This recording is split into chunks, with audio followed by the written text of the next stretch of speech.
Welcome to our Daniel's talk, The Great Indoors, Environmental Quality, Health, and Well-Being in a Quarantine Society. We're pleased to have Dean Rob Wright from our Daniel's faculty to give a land acknowledgement. Hello, and welcome to the second event of our Daniel's Faculty 2020-21 Talks and Lecture Series titled Resolutions and Agencies. My name is Rob Wright, and I am the Dean at the Daniel's Faculty at the University of Toronto. First, I wish to acknowledge this land on which the University of Toronto operates. For thousands of years, it has been the traditional land of the Huron-Wendat, the Seneca, and most recently, the Mississaugas of the Credit River. Today, this meeting place is still the home to many Indigenous people from across Turtle Island, and we are grateful to have the opportunity to work on this land.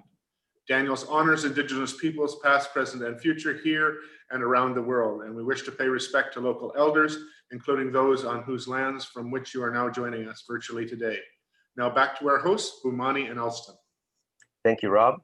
The format for tonight's talk will be as follows. We will briefly introduce our panelists who will each present for approximately 10 minutes.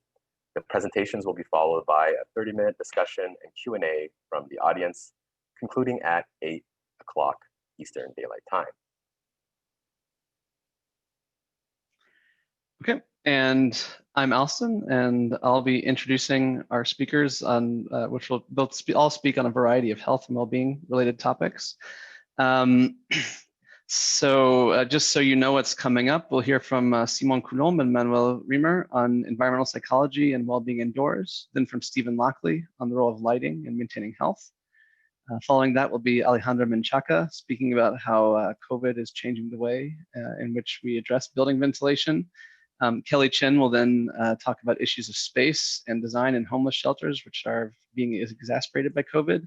And then finally, Lidia Morawska will tell us about how to ensure great air quality indoors. So first up, as mentioned, I'd like to welcome Drs. Simon Coulombe and Manuel Riemer to speak. Simon is an assistant professor in the Department of Industrial Relations at University of Laval, where his work highlights the importance of creating supportive environments in the workplace in order to promote resilience and optimal human functioning for all. And Manuel is a professor of community psychology and sustainability science at Wilfrid Laurier University and the director of VERIS, the Viessmann Center for Engagement and Research in Sustainability. Manuel applies community psychology and other psychological principles, theories, and tools to address issues related to sustainability, climate change, and of course, well-being. So up now to you guys. Yeah, good evening. It's my great pleasure to be here and join this conversation with my colleague Simon Coulombe. We're going to talk to you about a study that we did in partnership with the municipality in Alberta, and it was also in partnership with the NRC. And what we were trying to look at is to what degree a green certified office building is promoting well-being and mental health, and using a mixed method study to really look at that in a little bit more detail. What we found in the existing literature that there was definitely some promise of green buildings to contribute to well-being for employees. So there was several positive results, such as increased cognitive functioning, just generally better well-being, better sleep, and so on. However, there were also some mixed or inconsistent results. So sometimes in these studies were mostly correlational, they did find some positive results, and others did not necessarily find the same kind of positive outcomes. And so there was a call for more studies to look at some of these mechanisms. And what we believe were part of the problems was that most studies had a primarily quantitative focus, mostly correlational, as I mentioned. And the other issue was that there was a lack of a theoretical framework that really, from a psychological perspective, could explain the link between how a green building would relate to psychological well-being. And so what we were looking at was the really person-environment fit. And when you think about a building, especially a multi-tenant office building as well, is that you have the physical building, and there's certainly the interaction between the individual, which we referenced as building citizen, and the physical building.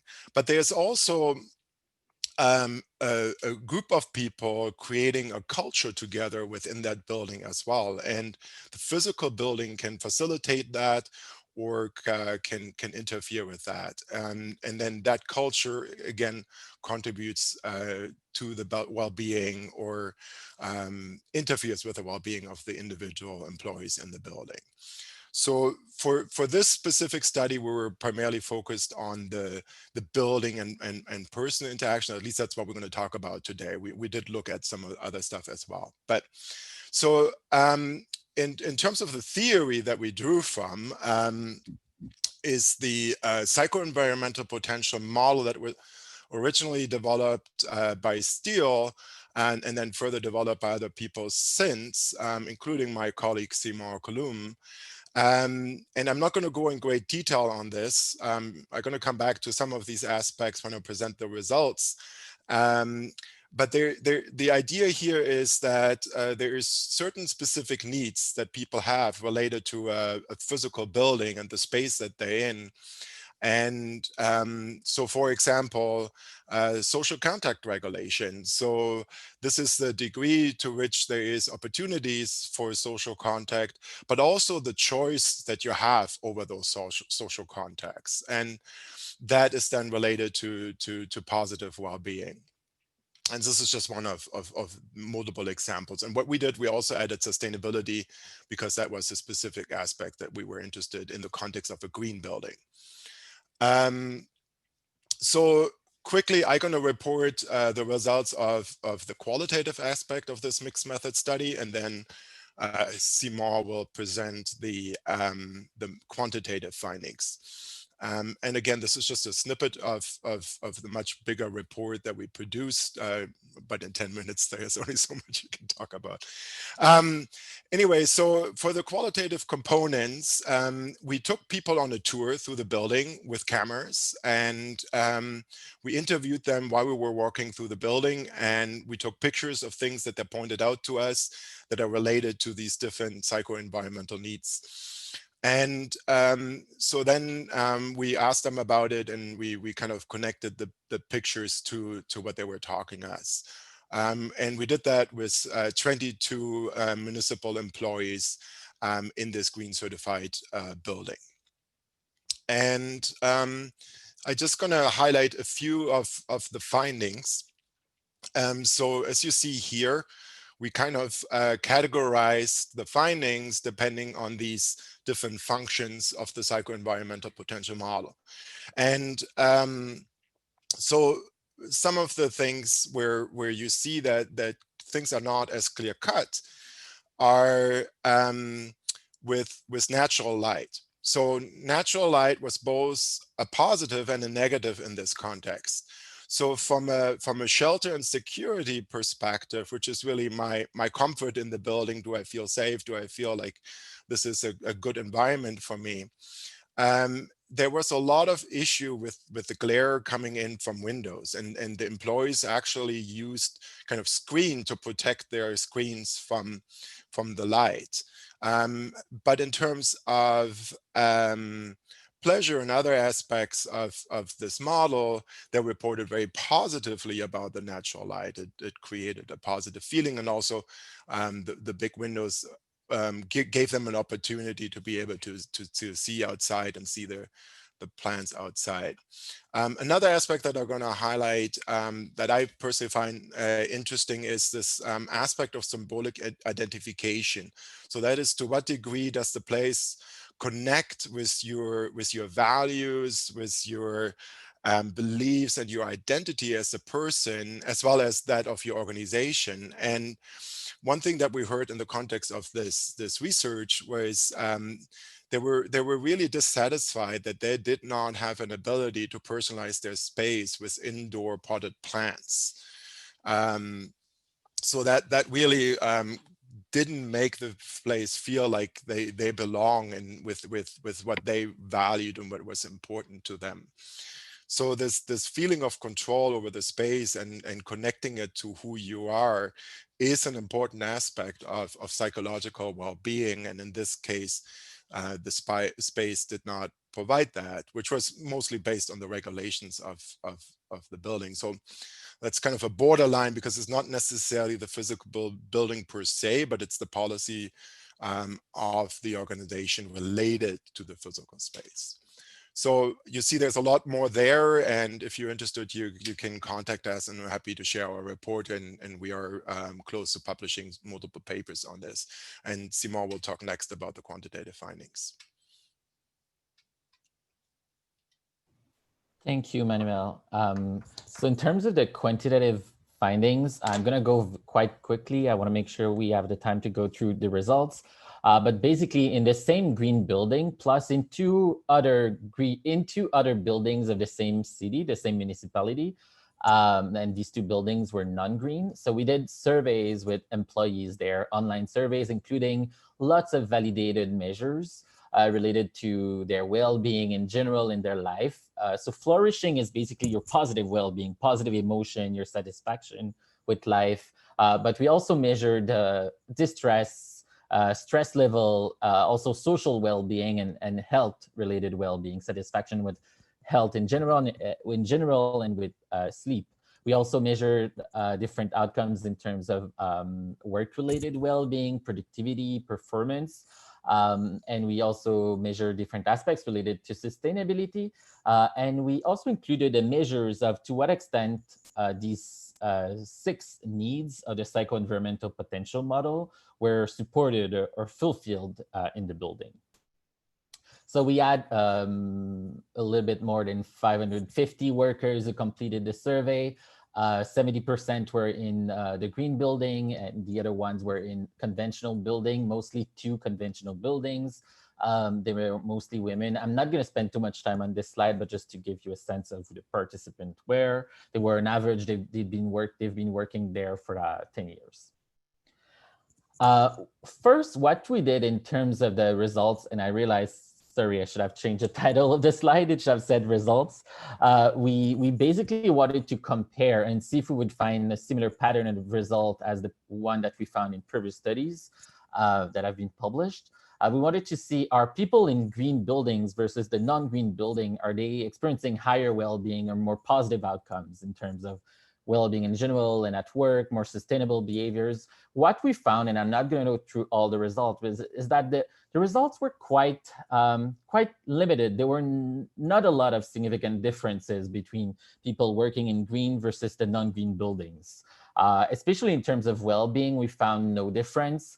In terms of the work-related outcome, actually people in the green building felt that their productivity was enhanced to a lesser degree in the green building than the people in the other building, etc.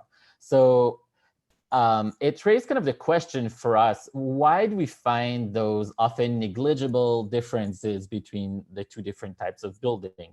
And going back to the qualitative results, we tested different mechanisms or different processes. So we ran a kind of sophisticated statistical analysis to try to understand the processes, the mechanism. And we found that on the one hand, people who were working in a green building versus non-green, they had higher ratings of air quality, temperature, air movement, the appearance of the building, and the ability to alter the environment. And also they liked that there were lots of places to socialize. This in turn was related to a perception that their psycho-environmental needs were fulfilled. So it was something positive. And this was related to more positive well-being outcome and lower distress and lower also turnover and tension. So on that one end, we found positive outcomes. But at the same time, the people who were working in the green building again versus the other city buildings, they rated privacy and light-related features more negatively, which was related to kind of the perception that their needs were less fulfilled, and related in turn to lower well-being in terms of lower flourishing and more distress, more turnover and tension. So we have these 2 kind of these 2 mechanisms, one that is positive, one that is negative, that are counteracting each other. So it might be why we find mixed results, because some of the features are associated with positive outcome on well-being, and some of the features of green building seem to be associated with negative outcome. And we replicated similar results with a larger body of research. With a larger sample in a larger number of buildings. Sorry, I'm trying to go quickly, and I just wonder if someone is texting me something. Okay. Okay, we're at 10 minutes now. I'm just gonna stop here, and I just want to highlight the fact that these findings show that there are mixed association between working in green building and well-being. It's important to recognize that workers have diverse and sometimes contradictory experiences depending what function of their psycho-environmental potential we consider. And also, we didn't highlight it a lot today, but it's important that green buildings feel like they are green communities. It was kind of a missed opportunity, particularly in that building. People didn't feel the building was really kind of green. They were not really aware of it. And this could contribute to more of a sense of community if this was highlighted more. I just want to end and ask to the attendees today, if you think about the 7 needs of the psycho-environmental potential model in the COVID-19 context, in your workplace environment right now, do you feel that your work environment is fulfilling or not the psycho-environmental potential? And it's an individual question because we all have different needs. I would probably choose the picture on the bottom right, but some people would choose to work outside, for example. Thank you. Thank you very much, Simon and Manuel. So next will be Dr. Stephen Lockley. So he's there on the screen now, and he's going to share his slides. And so I'm very pleased to welcome Stephen Lockley. He's a neuroscientist in the Division of Sleep and Circadian Disorders at Brigham and Women's Hospital, and an associate professor in the Division of Sleep Medicine at the Harvard Medical School. So he's the longest title of everyone.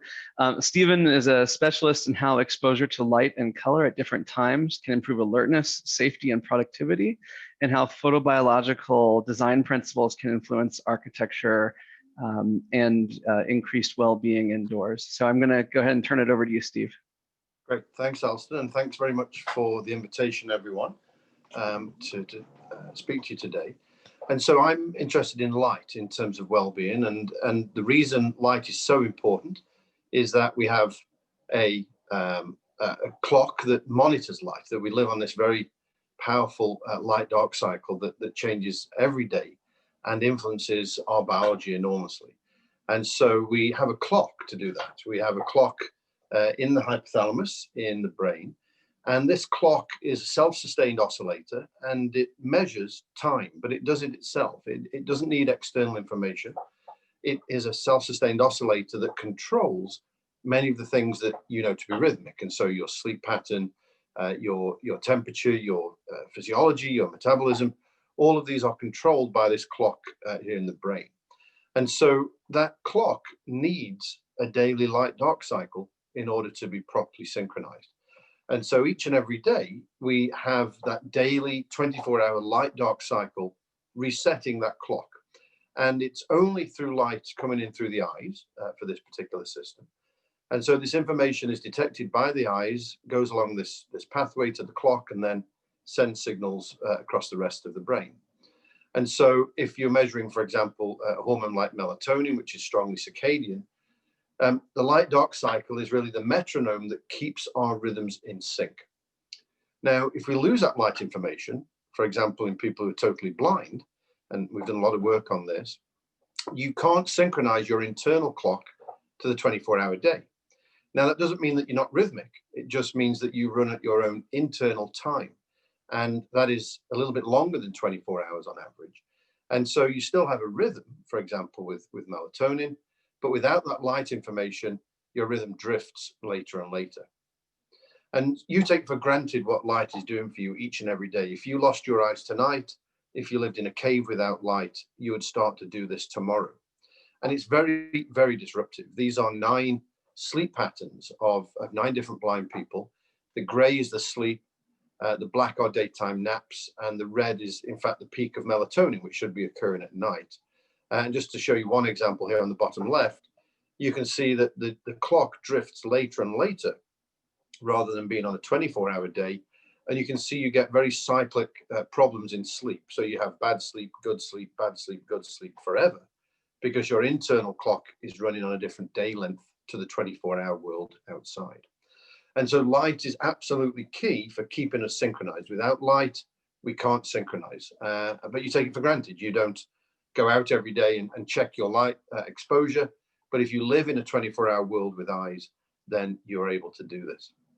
Now, light, there's lots of other things. It synchronizes the clock, as I just said, but it also has many acute effects. It's a stimulant.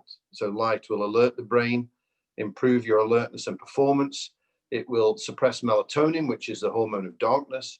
It elevates cortisol levels. It will elevate heart rate and temperature.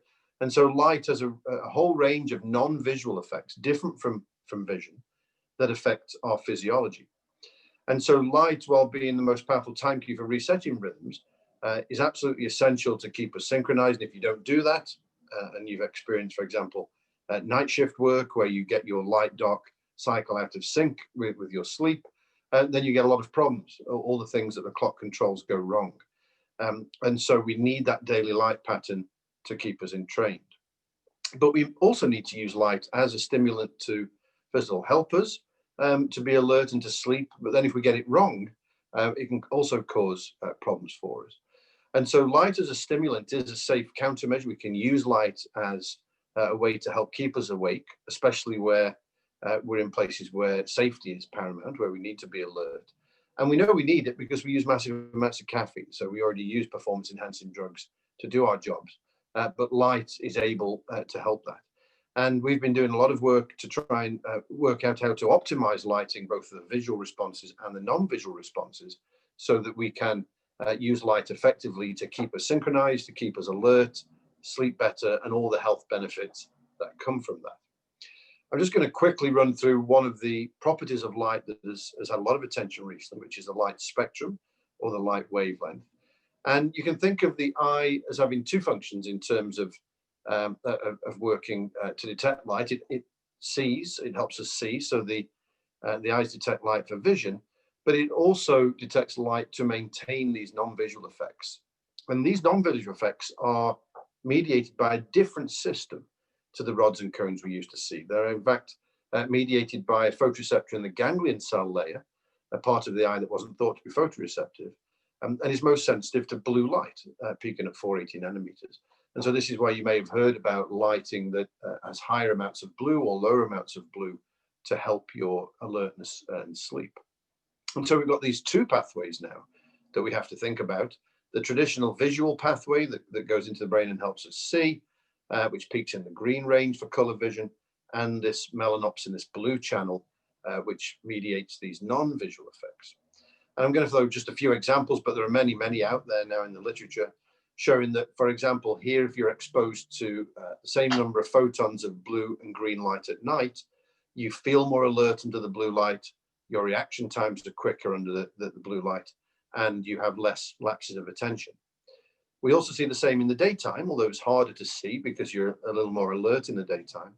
But again, blue light will help you be more attentive and perform better compared to, say, longer wavelength green light. You may not feel it in the daytime, though. So subjective ratings are often notoriously bad at telling us actually how alert we are. And so even though your performance is better, you may not have a subjective feeling of that, which makes it a little difficult to apply when people don't always feel the benefit. If we give light that is white but has different amounts of blue light in it, you also see the same sort of effects. So blue light here, a blue enriched white light, a high color temperature light, will help you be less sleepy in the evening, will improve your feelings of well-being, will suppress your melatonin and help you perform better. But of course, in the evening before sleep, that's the opposite of what we want. We want to be able to be sleepy in the evening before bed. So you want a light which is depleted in the blue wavelength, and so has a lower color temperature, less of the blue, and then you feel more sleepy, your melatonin rises properly, and you don't perform as well, but that's what you want before sleep. And in fact, these alerting effects of light carry on over into sleep if we don't turn the light off in time. So much like caffeine has a half-life, so does light. And so if you're exposed to blue enriched light in the evening before bed, you will have less deep sleep, less slow wave activity in your sleep measures for at least the first 90 minutes of your sleep episode. So these bad effects of light at night, not in the day, but the effects of light at night persist into sleep. And so you should not be using screens in the evening. You should be separating your screen use for a long time before bed, because the screens emit a lot of blue light. It's very close to the eyes, so the intensities are high. And this light is keeping you awake, making it harder to fall asleep, and meaning that you have less good quality sleep. And so blue enriched white light in the day is good, but you need to blue deplete and dim the light in the evening. And again, there are many examples of this. So NASA, working with ourselves and other colleagues, have in fact installed new tunable lighting on the space station so that we can have this blue enriched white light in the day and this blue depleted dimmer light in the evening to help astronauts sleep, because sleep is important for their performance and safety. People have shown that if you give blue enriched white light in offices in the daytime, you get improvements in self-rated sleepiness, mental fatigue, eye strain, concentration, mood, and many other measures. And so having blue enriched, it doesn't have to be this high in terms of the blue content, but a 5,000 to 6,000 Kelvin lamp in an office will help people be more alert and more productive. The same sort of data exists for schools. And so there are many studies showing that now, if you use a blue enriched white light in a school setting, you can help with concentration and learning in children. And so we need to have this type of lighting in our schools and colleges. And there's been a lot of work as well in care homes and hospitals looking at, can you improve patient outcomes, improve cognition, and improve sleep by having bluer white light in the daytime to give a stronger signal of the day, and then dim and redden or take some of the blues out in the evening. Now, to do this, we need to measure light differently. And so there's now new units for measuring light that the CIE released in 2018, and you can go and find this by searching for the CIE S026 toolbox. But now this measures the light in this melanopic region, this blue light region, whereas all traditional light sensors are measuring light for your color vision. They're measuring this green channel. And you can get units from this which tell you if a light is more stimulating or less stimulating.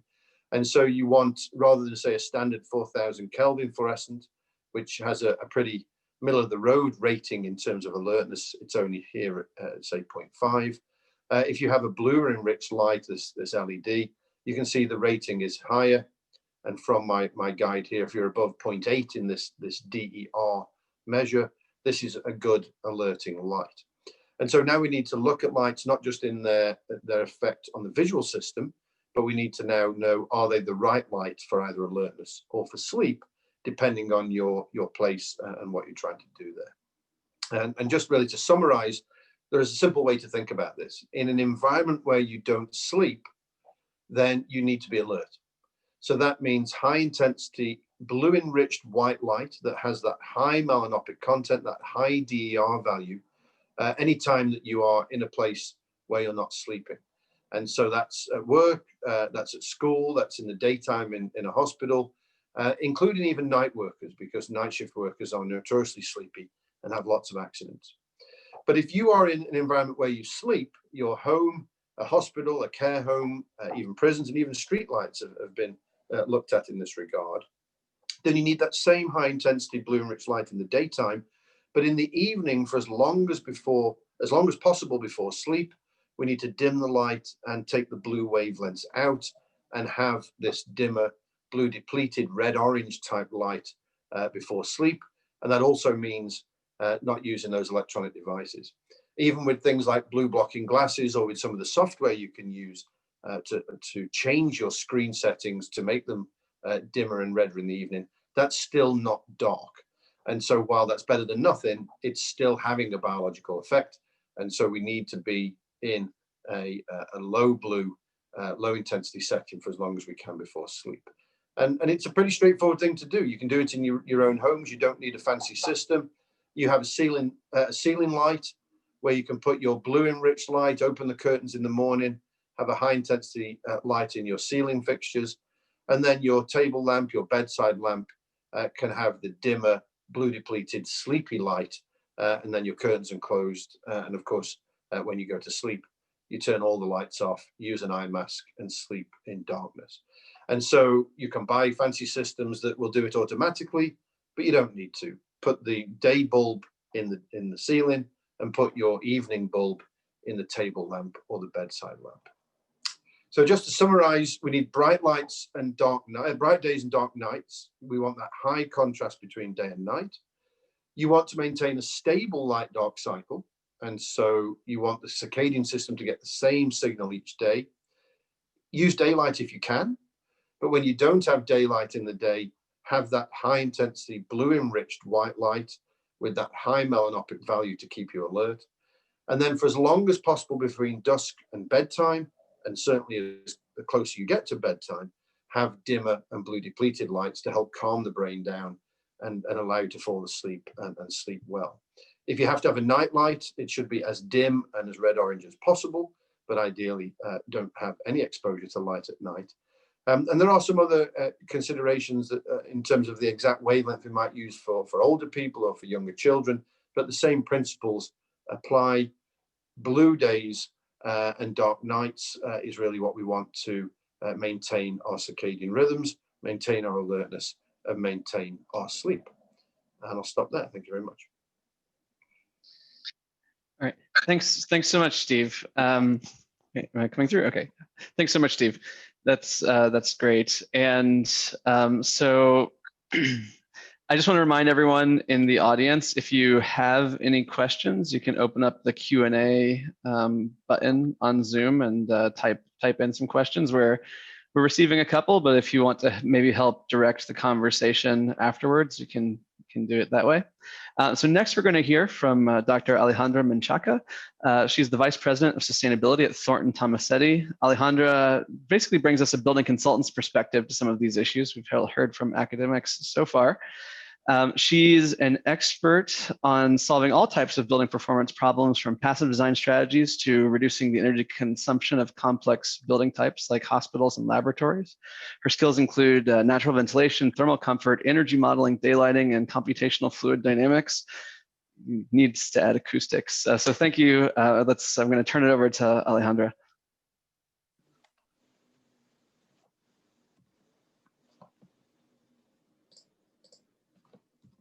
There we go. Thank you so much, Alstan. Extremely excited to be here. Let's see. I hope you all see it. You're nodding, Alstan. You see it? Great. Perfect. So as Alstan mentioned, I'll be bringing former academic, did my PhD on passive design. Natural ventilation is actually my field of expertise, but have been a consultant ever since. So for almost 10 years. And so I'm going to bring a little bit more of a practice perspective to the great indoors. As I mentioned, my specialty is natural ventilation, so I'll try to give an overview of some of the work that I've been doing and how it relates to COVID with a natural ventilation lens. So natural ventilation is how we move air through a building using natural forces, either temperature differences or wind. Oftentimes, we think of natural ventilation as the image of the left, like great, majestic architectural expressions to draw air through spaces. But in reality, natural ventilation most commonly is what we see on the right. It's an open window. And so I work on both. A lot of the times we talk about natural ventilation as an energy saving strategy. However, for some climates, like the Northeast, for example, climates where it gets really hot and humid in the summer and really cold in the winter, you can't quite rely just on natural ventilation. And natural ventilation often doesn't really save you that much energy. Sorry to break the news there. It's also not necessarily as cost effective in certain climates. It is extremely cost effective in climates like California, where it's a little bit more temperate. And so oftentimes, at least in my region, I've been working in the Northeast for a very long time, Northeast of the US, I get asked, well, let's use natural ventilation. And I'm like, yes, that's a great idea. And they're like, well, how much money is it going to save me? And the reality is that energy is not necessarily going to be your answer, because HVAC systems are pretty efficient when natural ventilation could work. So it saves you a little bit of energy, but potentially not that much. But then we should not be saying that's why you shouldn't be using natural ventilation. natural ventilation, there's a lot of research that proves that natural ventilation is good from many reasons, but particularly wellness. And I really like the summary of several design strategies on reduction on symptoms. And what you see here, I just want to highlight natural ventilation. Natural ventilation, these are many studies that have been done. Natural ventilation has proven to reduce sick building syndrome in several instances, along with other strategies. But particular natural ventilation from a healthcare standpoint is extremely important. And something that you're probably seeing more and more and more is the fact that if you think about it, how much an employer, be it a university, be it a bank, be it whoever it is, spends on utilities, so paying the bills for electricity, and how much they spend on occupants and on salaries, utilities are really just a tiny fraction. So we're focusing on the wrong metric for money. We should be focusing on, if I'm going to make my people more productive by 1%, then that's where you should be investing. And so it's really not about the energy savings, although energy savings are great. Now, resilience is a big thing.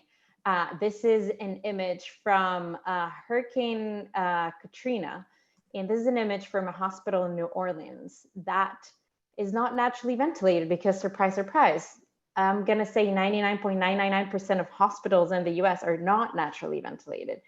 What happened? Well, they had a power outage and nurses had to go around breaking windows so that the patients could actually get access to fresh air. If you think about it, we're not putting operable windows. For anyone out there who's a consultant, you've gone through this conversation as I do every day. I went through this conversation twice a day, and people are really wondering, do we really want the windows or not? It's very COVID relevant. So I'm going to talk a little bit about COVID and ventilation, but I don't love this graphic because it suggests that the window is actually pushing COVID away, and it quite isn't. But it's relevant in that that it is increasing delusion. In a lot of people are talking about the benefit of opening windows. And if you were not given a window to begin with, in your home or in your office, you can't quite open the window. You're not being given that choice. So extremely, extremely relevant. The biggest challenge with natural ventilation is we design it to be as pretty and exciting as the top. Oftentimes people think that natural ventilation is just putting a window. Hey, we put a window, we're done. The reality is that sizing windows is extremely critical. How you design for the air flowing from one space to another is extremely critical. So comfort, airflow is very important.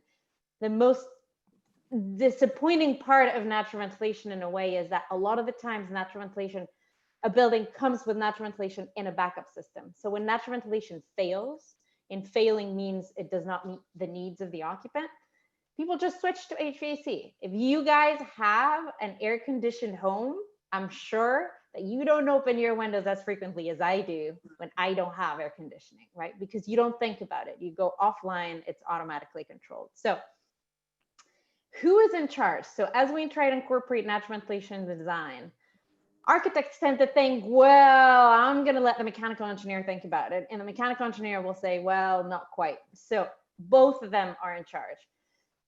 Maximizing the basic rules for natural ventilation. You want to make windows as big as possible. That's really the architect. You want to space them vertically. The more you space them vertically, the taller windows you put, the more air flows. That's on the architect. You want to optimize favorable wind exposure massing. That's on the architect.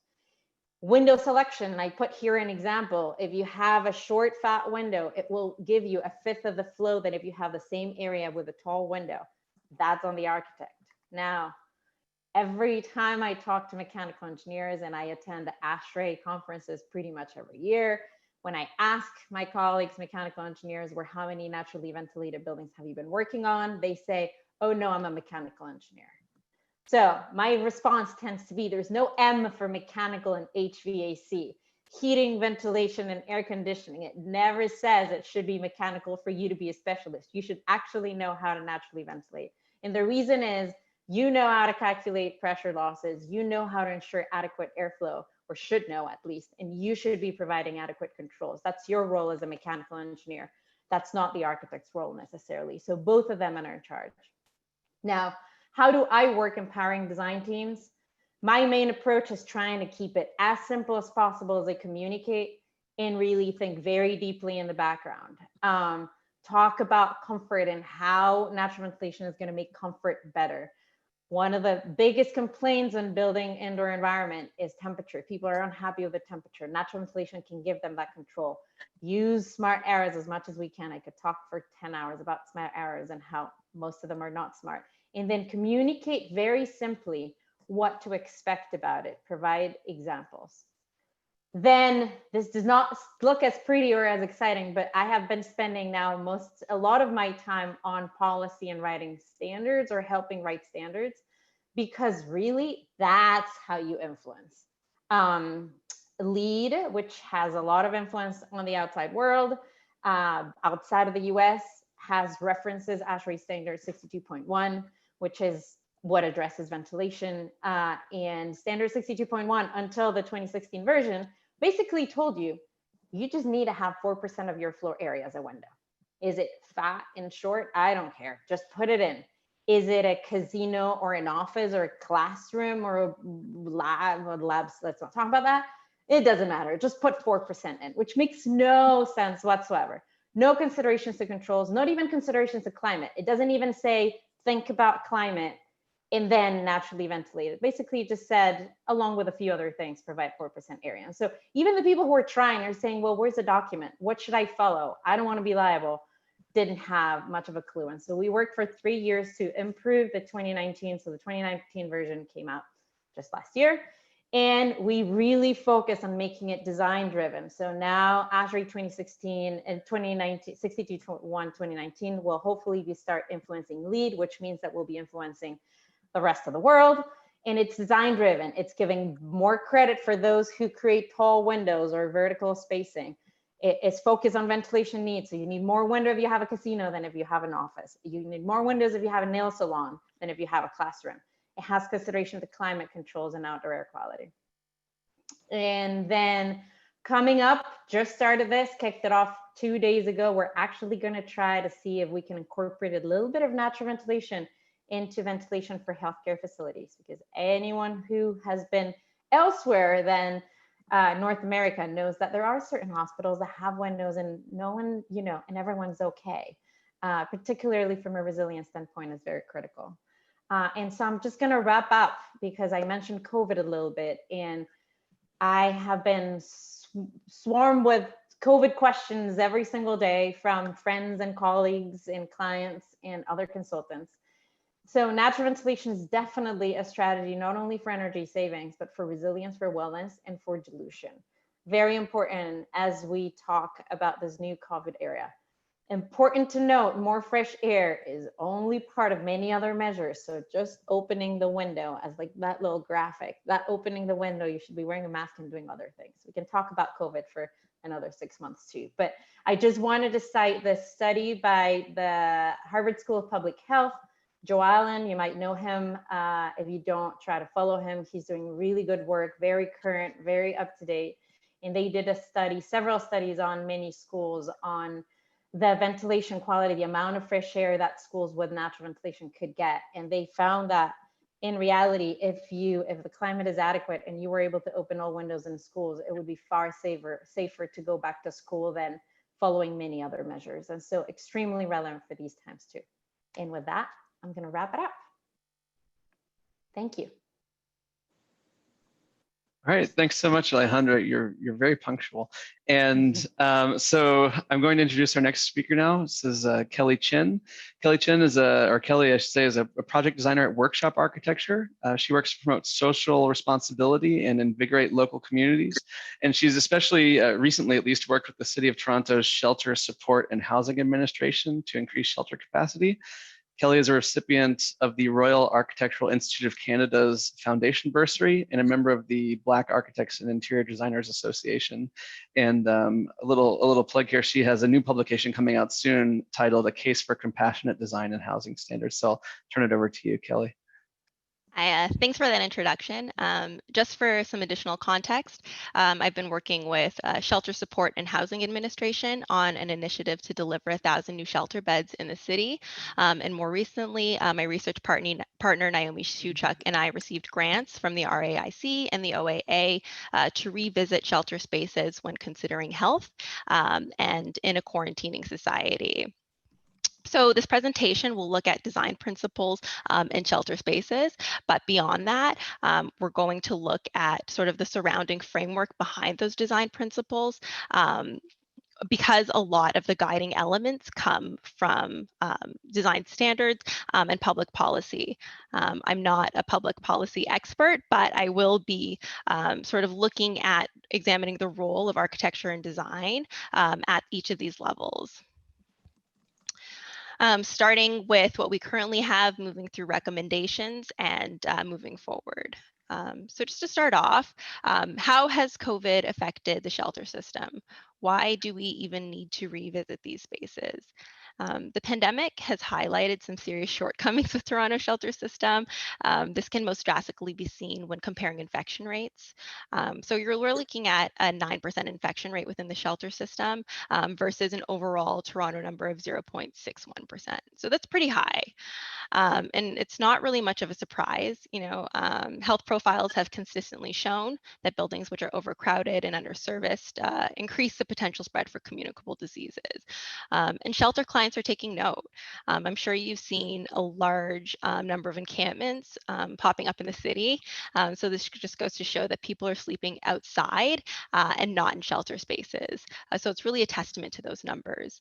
And there's currently has been no reported cases of COVID-19 within the encampments.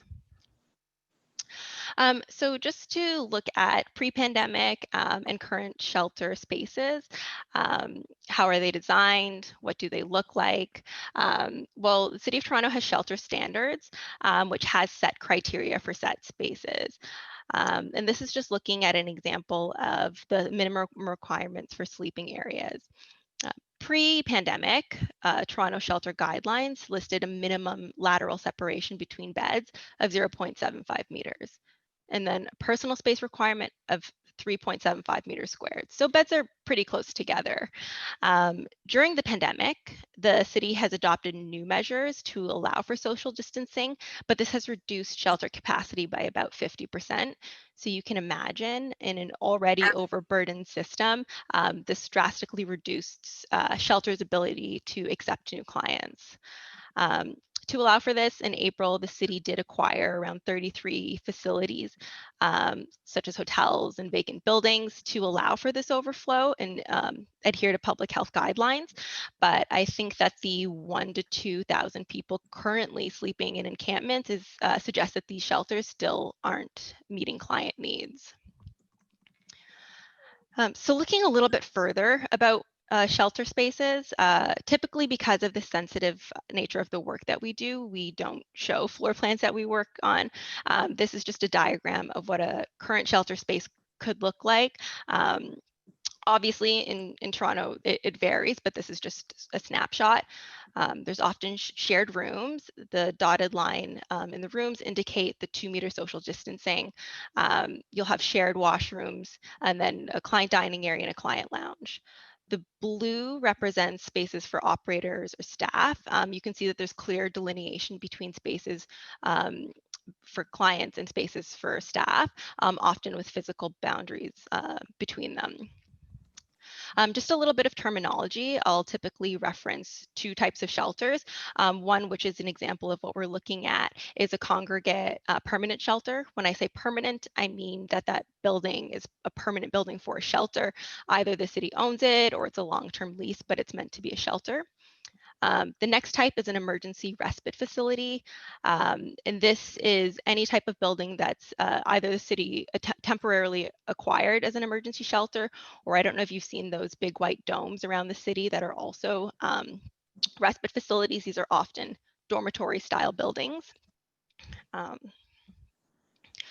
So when looking at shelter space in a quarantining society, I guess we're thinking about COVID inside of these spaces. And so we're looking at the reduction of infection spread. So speaking with experts in the medical field, they say that there really isn't a big secret to designing for the reduction of infection spread. You know, you follow the guidelines, 2-meter distancing, face cover, like we're all pretty familiar with these at this point, but just that there is a critical element missing from a typical public health agenda, and that's designing for dignity. I know that's a pretty broad term, but I think as architects and designers, we're already pretty familiar with this, right? Like we have building codes and guidelines that ensure that private residences have a reasonable amount of space per person and aren't overcrowded. So how can we apply some of these design principles when considering designing for those experiencing homelessness? The right here is just an image of a shelter interior that Workshop did.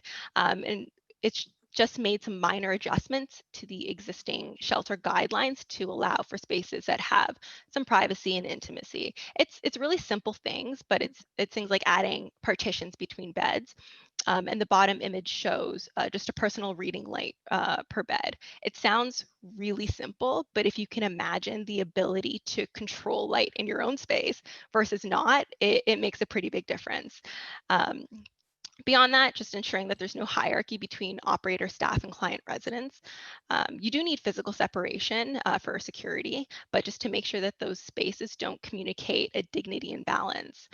What I mean by that is if you imagine a space for staff that's a little bit nicer, nicer finishes, and then client area that's a little bit less nice. And then you separate those two spaces with a giant glass wall, and shelter clients aren't allowed to cross that. You can begin to imagine what that starts to communicate, right? And so the design guidelines are really only concerned with that first element, with the 2-meter distancing.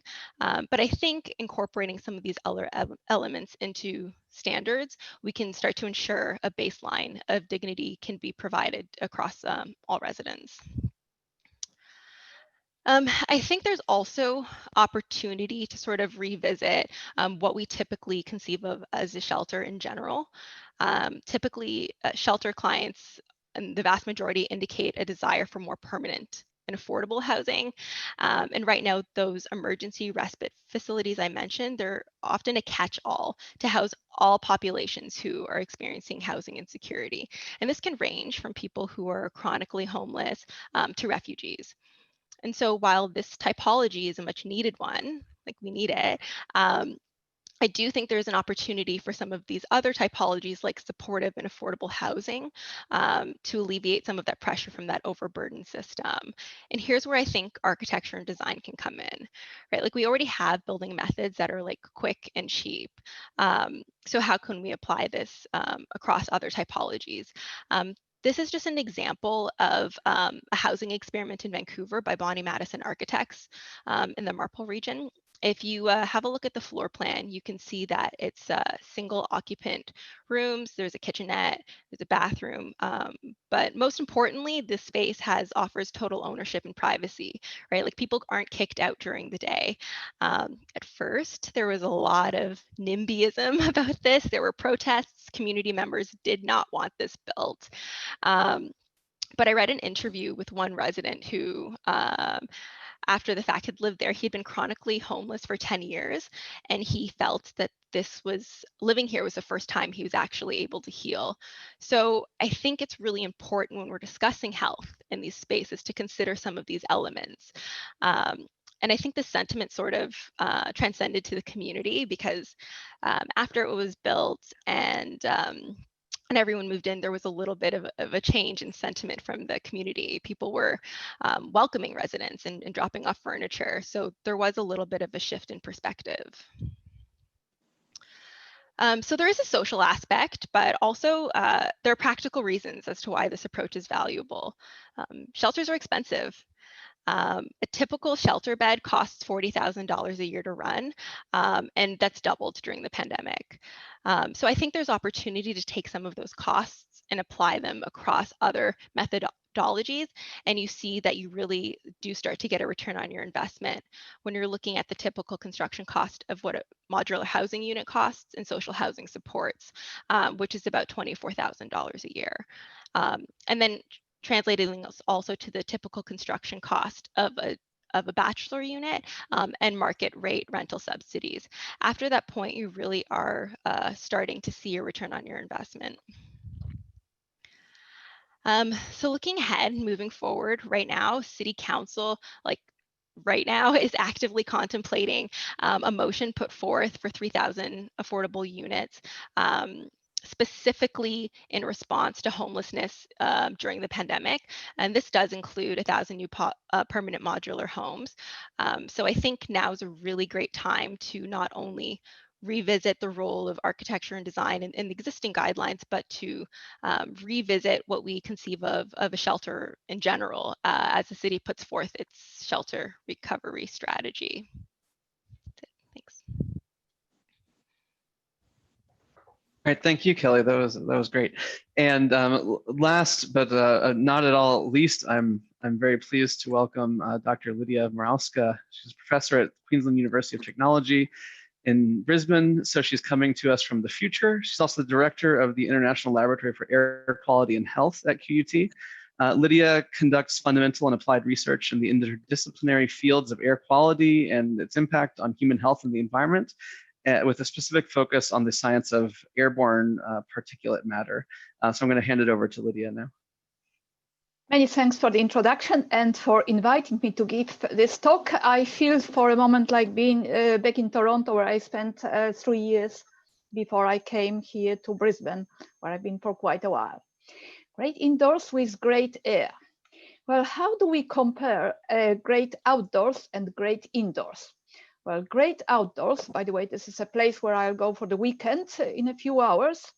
When we think of the qualities of outdoor, well, beautiful nature, serenity, and for those who live in the cities, which is the majority of us, fresh air. On the other hand, however, when you compare or think about the qualities of great indoors, well, good design, comfort, vista to outside, quiet surrounding, we've talked a lot about this during this presentation. But do anyone think about great or good air in this context? I think during this seminar so far, I've heard air quality only 2 or 3 times. Yet over 90% of time of our lives, we spend indoors, and therefore we inhale indoor air. Several years ago, we've published a paper based on our study on children, exposure to children to ultrafine particles, which are emitted from all the combustion sources. And this is where we compared surface area dose of these particles, attributed them to different environments. Now, when we look at the environments, it's commuting, home eating, home others, sleeping, other indoors, and so on. And then there's inhaled area, surface area. I'd like to show you and compare 2 points. Now, commuting is this, and commuting is so little of the inhaled surface area, but home sleeping is one of the highest here. You would be surprised because you would expect that commuting is what gives the highest exposure. Yes, but it is a very short period of exposure. At home sleeping, we are for many, many hours like these kids. We can also compare this in a different way. That's something which we would expect. This is the dose relative intensity. So the intensity, of course, is higher in the commuting, however, and then home sleeping, but still the dose, overall dose, is the highest at home. So indoors and what we inhale indoors is critical. What affects indoor air quality? Well, first of all the sources we operate or introduce indoors, conditions we create for biological agents, we as a source, pollution that comes from outside, and all the factors which impact on these pollutants. Some of the factors were already mentioned today. I'll briefly talk about some of them. Well, what are the factors? If we put all these things together, well, indoor sources, but also the way how we use them, building characteristics, ventilation rates, indoor pollutant sinks, what happens to these pollutants, air mixing, whether there's any air cleaning, outdoor pollution, what happens to this, meteorological conditions, which have a profound impact on what happens. So at the end, this is a very, very complex system. Let's talk about a few aspects of this system, and in particular, indoor air indoor source contribution. Well, I'll specifically focus on particles. There were some comparison done for residential in high-income countries. What are the highest source contribution? And this is the list which was compared. Well, in places, in homes where tobacco is, cigarettes are smoked, well, this is by far the major component. Then cooking, vacuuming, dusting, cleaning, heater, stoves. But then there's that other, and that other could be the numerous candles and any other combustion sources which we introduce for pleasure. Could be air cleaners, could be basically anything which is introduced and which we even don't think that this is a source of air pollution. In fact, if we sit, say at a restaurant and there are candles all around them for ambience, do we for a moment think that this is a huge pollution source? Well, another aspect is biological agents. What are biological agents? Bacteria, viruses, fungi. The difference here is that we don't generate them like the combustion sources or the pollutants, but we often create conditions under which they can propagate. And these conditions are in particular presence of moisture in the buildings, general lack of cleanliness, and any specific type of activities. There was a WHO guideline document to which I contributed some years ago on dampness and mold. So the critical aspect of mold growing is dampness, like in this corner here. And finally, we as a source of particles which are atomized in all our respiratory activities at all times. This is a cross-section of our respiratory tract. So at any moment, all of us, when breathing, we are creating these conditions of the fluid blockages in the bronchial region during exhalation, they form there, and then where we exhale, they burst, creating particles which are then exhaled. Moving up in the respiratory tract, in the larynx, the fluid are aerosolized when voicing, when talking, vocal cord vibration, and finally up in the mouth, saliva in the mouth is aerosolized when interacting with tongue, teeth, and so on during speech articulation. So this happens at all points, at all times, we exhale those particles. However, if there are any pathogens like viruses and bacteria anywhere in the respiratory tract, during these activities, they are atomized as well. So it is not only COVID, and we talk about this now, but it is all the pathogens. And when somebody has cold or flu, this happens as well.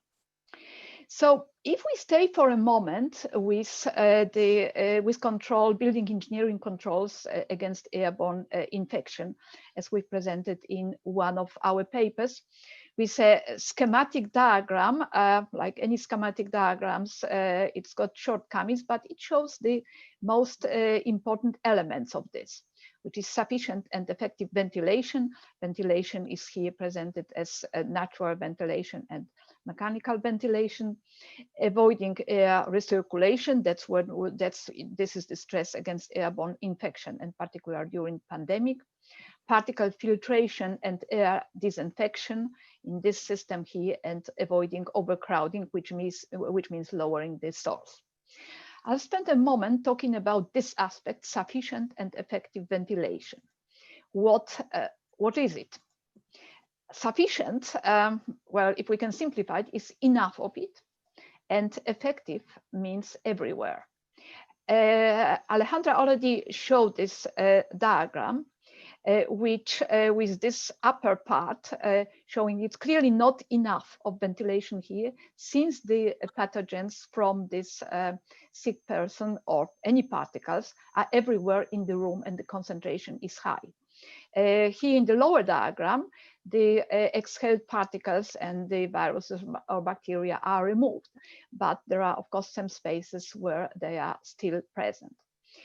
One can ask, can we use the existing ventilation guidelines for controlling infection transmission? Like, for example, guidelines for removing carbon dioxide exhaled by the occupants. Well, if we do, if at least we stick to the existing guidelines, we are doing well. But there's more to this in controlling infection, and in particular, airflow is very important. I'm not going to go more in this, but I'd like to now ask a general question. Do we ever wonder if there's enough ventilation in our office, which means ventilation which removes pollutant generated in our office? Would we ever think about this? Well, I was once perplexed sitting at a meeting in Germany with my colleagues. There were 5 people in the room, large room, high ceiling. One window open, appeared well ventilated. Somebody asked me, is there good ventilation there? I would say, yeah. Well, the meeting starts, and what was in the room, which I've never seen before, it was this sensor on the wall displaying, in addition to temperature, relative humidity, carbon dioxide concentration, but not only the concentration, but these traffic lights here. So at the beginning of the meeting, you can see here, it's green. The concentration is low as it should be. 1 hour later into the meeting, well, we are in high yellow, and this is the concentration. This is something I would have never expected. Since then, in many places where we had a chance to check what the concentration of carbon dioxide was, the only means for us to tell whether there's ventilation, in all those places, there was concentrations were too high. Most of our places are underventilated, which means air quality is likely not ideal. So summary, great indoors with great air. What does it mean? Well, I think we need to, in order to achieve this, we need a paradigm change, how buildings are designed, how they're equipped in adequate engineering controls, how all the requirements are linked, including low energy consumption. But for all of this to happen, and for all of this means already exist, a paradigm change needs to be about how we think about indoor air quality, how we teach about this and train, in particular, medical students, and also the perception that we cannot afford it. The economic costs of impacts of indoor air pollution by far exceed all the other costs. That's something which I think it was Alejandra who already mentioned this as well. So with this, I thank you for your attention. All right, thank you, Lidia, and thank you to everyone. So we have about 20 minutes or so in the official allotted time for a discussion. Do you want to throw out a kickoff question, Bomani? Sure. This would be kind of a general question that everybody could answer. What would be the single most difficult concept from your professional practice or research that is hard to communicate to the public or to a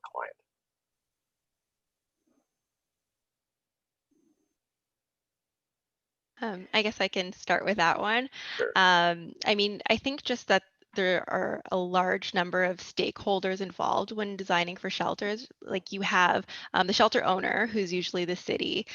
Then there's a shelter operator who is, you know, varying types of entities who will run the shelter. And then there's the shelter clients. And I think that it's a really difficult balancing act between all of these requirements, because often each stakeholder is most concerned with what they're invested with, right? So with the money, being spaces, or generally finding a place to live. So it is a challenging balancing act navigating those stakeholders. Thank you. Anybody else want to join in? I'll say for me, the most challenging piece is quantifying the health benefits in money terms, where I think the research and all that has been shown today is, we're one step away and from being able to say, yes, energy costs you this much, but health costs you this much, but it's much harder to see because when you're healthy, then you don't go to the doctor. So you're not, the savings part is not that obvious. So I'm hoping the insurance industry picks up. We've been, trying to convince them for a long time that, healthier buildings mean lower premiums. And that hopefully is going to translate to owners, but it's challenging. It's challenging for something that seems so obvious. Kind of related to that, I would say personally, it's kind of one step further because lots of the research that I'm doing and that I'm doing with Manuel is also related to positive well-being. So it's not only about reducing or preventing disease or mental health or physical health issue, but I strongly believe, and there's research showing that if you are more happy at work, like just beyond not feeling bad, like the feeling of being happy is going to be related to more positive outcomes. And I think it's really hard to communicate this to people. I don't think they're at this stage yet, like in some environments. And it's really hard to show the value of that. Yeah. I think sorry, go on. If I can add, I'd say there's in general complete ignorance about indoor air pollution, the sources which we bring, and if the occupants don't ask for air pollution, clean air, nobody will take care of this. I mentioned these aspects to my highly educated family, to my colleagues, my friends, and usually when mentioning that this is a pollution source, like, well, that candle, the reaction is, yeah, well, you are kind of bended because of your professional experience. Let's don't worry about this. So unless everyone realizes the importance of indoor air quality, nothing really or not much will happen at the top. From a lighting point of view, I think there's quite a lot of misunderstanding and misinformation about light. People think that, for example, blue light or blue wavelengths are associated with calming, the sea, the sky, that's a calming stimulus, whereas red is associated with fire and blood, and that's an excitatory stimulus. But of course, the opposite is true. Blue light is alerting and red light is calming. And so there's already sort of a misperception. And then we also have a lot of what people call preferences, but they've never really been given a good choice in that, people think they want warmer light. They want what they think is more comfortable light, cozier light, but that's not really what we evolved in the daytime and really not what we show benefits as for daytime exposure. In the evening, that would be different, of course. And so there's a lot of pushback often with the lighting design community and with clients who think they want warmer lights because that's what they've only seen for the past 50 years and don't really realize that they're doing themselves a disservice by not having those higher intensity bluer wavelengths, which is really what sunlight is. So from lighting, there's still a lot of resistance, even though there's decades and decades of good science. People don't really seem to want to listen in some cases. Thank you, Manuel. Yeah, sorry, go ahead. I know Manuel had anything to add. Yeah, I think one interesting thing is that, from a building engineering perspective, when you look at green buildings, is that they want to take as much control away from the building occupants and control mostly things through the engineering. But from a psychological well-being perspective in the building, people do like control.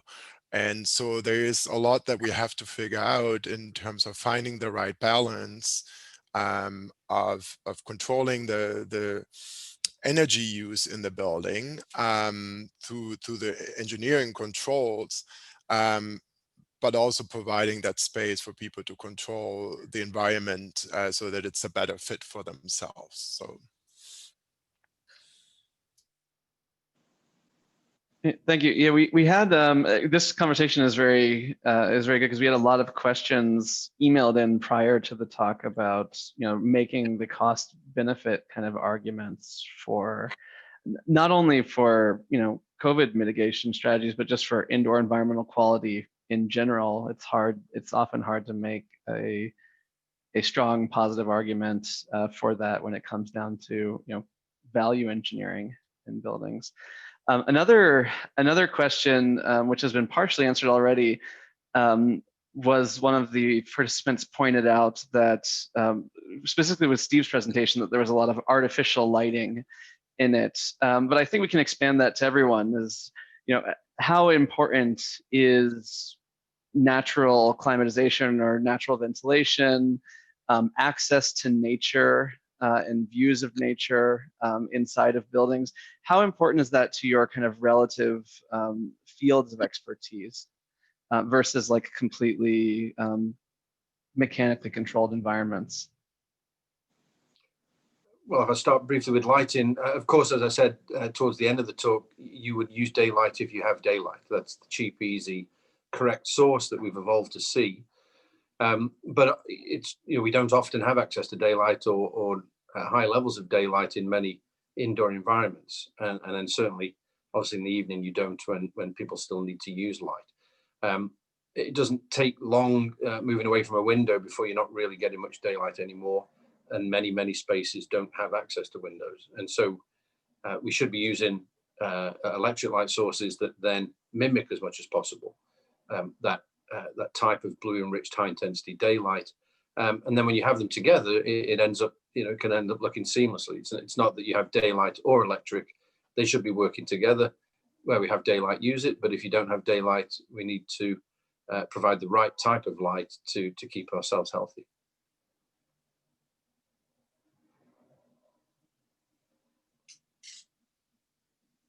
Yeah, I would say that from a natural ventilation standpoint, I think I mentioned a couple of times, but people have really, people have really become disconnected from, at least in my experience, and mostly in the US. Now I happen to be based in Europe, and things are just completely different. So I could be telling you two completely different stories, right? Where here people are looking forward to feeling the seasons. Whereas in the US, that's the last thing you want to do, right? And when we talk to clients, they'll say, no, we don't want any variability. Does that mean that people are going to have to be putting jackets on and taking jackets off as they go from one place to the other? And so there's this desire for absolute comfort, perceived comfort, I'm going to call it, that mechanical systems are basically just controlling everything. And there is, I think, the few days, I know just, by, empirically, the few days when we have had our HVAC system, not work in our office and we get to open the windows, you can tell people say, I can't believe, why don't we do this more often? I feel like this makes me happy. And yet the HVAC comes back on, people close the windows, and then, they never use it again. People use their AC, but think about it when you drive, right? If you have your car set to a certain temperature, you're not going to think of opening your windows, right? There's if you have AC in your home, it's very rare that people open the windows. And so it's just, we've grown used to it, unfortunately. Naturally ventilated buildings and houses in particular have much fewer moisture problems compared to mechanically ventilated houses. One important element, however, is with natural ventilation, which I realized fully only last year during the bushfires in Australia, where for weeks and weeks outdoor air pollution was so bad that basically it was impossible to open windows in the climate we always do. There needs to be an ability to be able to still clean outdoor air. And we will have more and more, at least in Australia or in California, situations that outdoor air pollution is so bad that something needs to be done about this. So new designs will need to take this into account.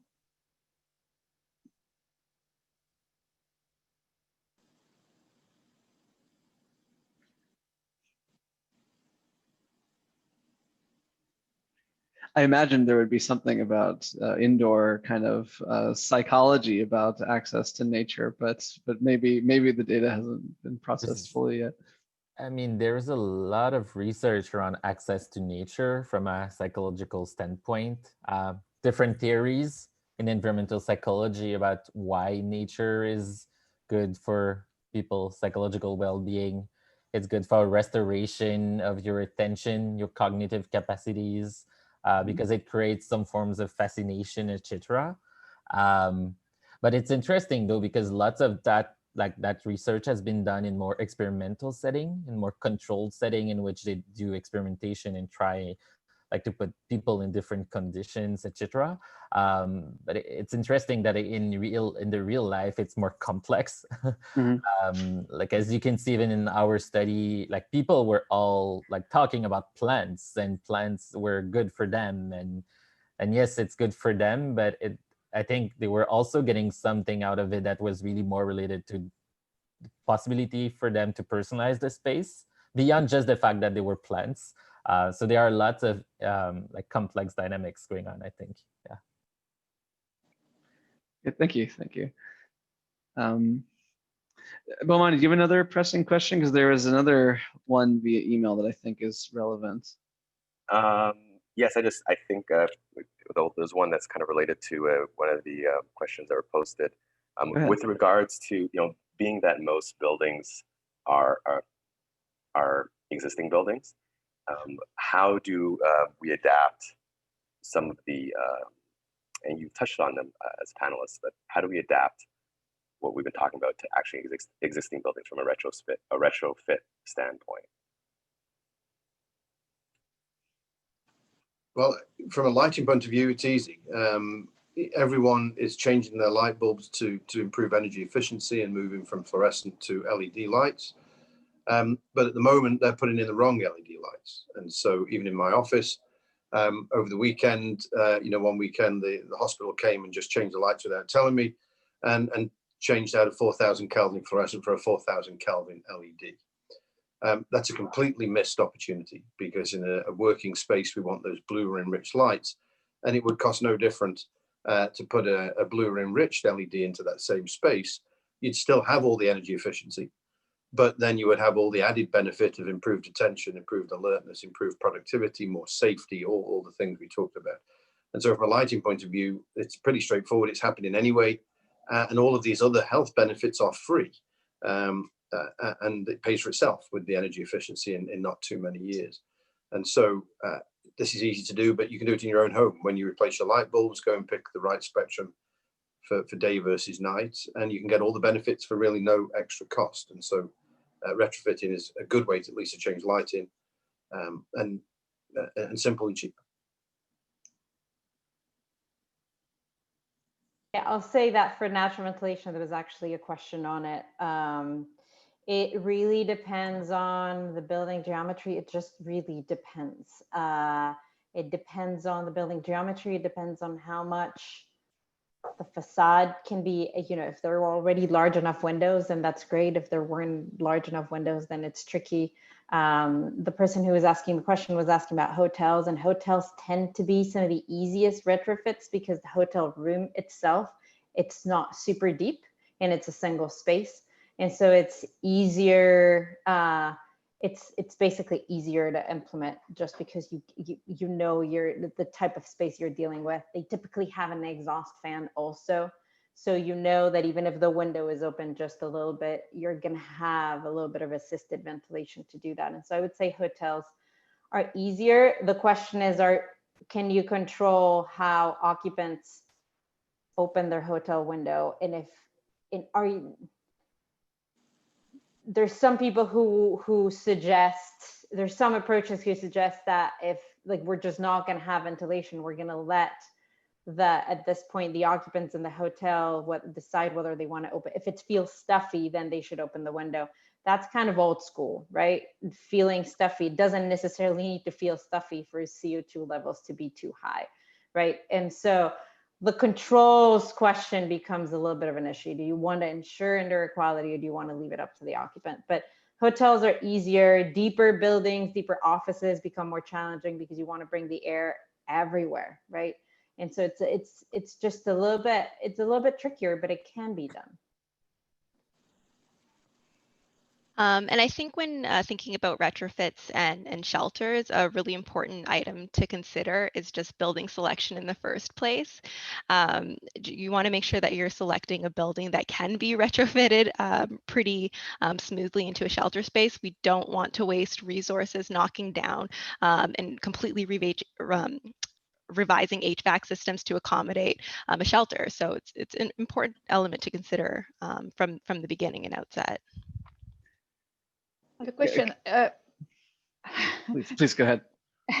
The question is what can be done and what is being done. Over the years, I've been watching what's happening at our campus, where buildings are retrofitted and gradually, one by one, are losing openability of windows.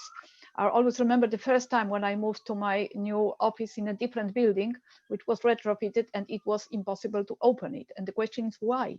In this climate, we can have it opened most of the year. But it is the perception that this is not necessary, and that's the fashion of the design. And therefore, all the retrofitting, despite the occupants' desire to open the window, is going the other way around, the other way.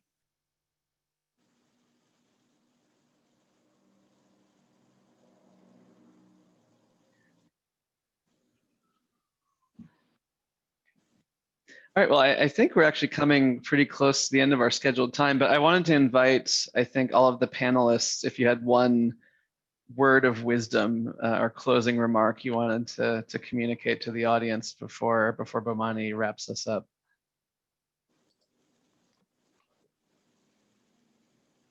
Affordable housing. Yes. Agreed. Lidia? Blue days, dark nights. I'll channel yellow.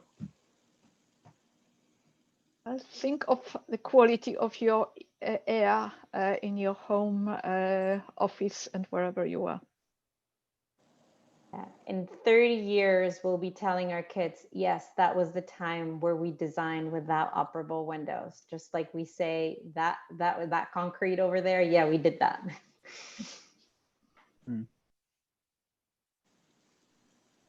I would say I would like for us to think also about the equitable access for different communities to high quality environments. Yeah. What Simon said. Excellent. So thank you, Lidia, Kellie, Alejandra, Stephen, Manuel, and Simon. This was a very fascinating talk, and thank you to all our participants online as well. I just want to let you know that this will be the end of our Great Indoors environmental quality, health and well-being in a quarantine society. We would like to thank the Daniels Public Programming Committee for organizing this year's series, and to see the rest of Daniels events, you can go online and just go to the Daniels website and click on News and Events. The next event in the series is the Take Action Session 2 coming up on October 7th at 4 p.m. Eastern. And we hope to see you then, and have a good night. Thank you.